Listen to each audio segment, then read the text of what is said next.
Itinuring ng COMELEC na isang initial breakthrough sa halalan ang pag-imprenta ng balota. Ito ay dahil natapos na ng National Printing Office ang pag-iimprenta sa mahigit 50 milyong balota na gagamitin sa halalan sa Mayo. Nagbabalik si Noel Perfecto.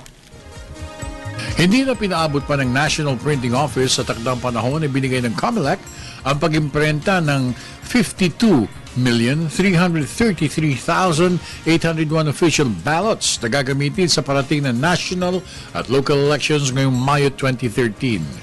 Hindi lang nakapagsubi ng milyon-milyong pisong halaga ang ahensya, tinapos pa ng mga ito sa loob lamang ng 57 days ang pagkumpleto na naturang dami ng opisyal na balota para sa midterm elections. May na ho tayo ngayon. Hindi na ho kami mapipigilan. At wala na ho kaming atraso, tapos na lahat. Everything is in the implementation stage. Tapos na ho lahat ang preparasyon.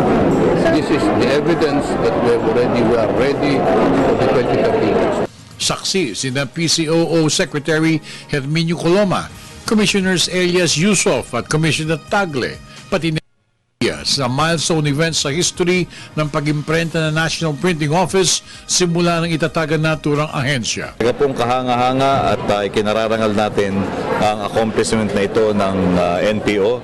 Pinapakita lamang po na kapag tumalima tayo sa matuwid na daan ay makakamit na natin ang ating mga minimiting layunin. Yung magkaroon tayo ng isang makatotohanan at makabuluhang eleksyon na katanggap-tanggap ang resulta para sa lahat ng ating mga mamamayan.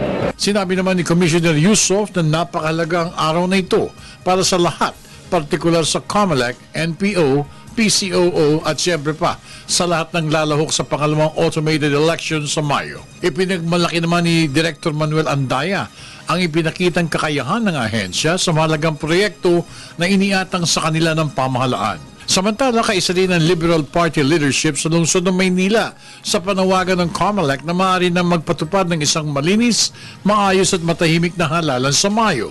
Kung kaya't nasa sambayan na nila ang pagpili ng tamang liderato na nais nilang iluklok bilang opisyalis ng kanila. Dito, muling pinalalahanan ni Mayor Lim ang mga taga-Maynila na maging diligent sa pagpili ng kanilang iboboto sa mahalagang araw ng Mayo 13, 2013. Para sa Telebisyon ng Bayan, ako naman si Noel Perfecto.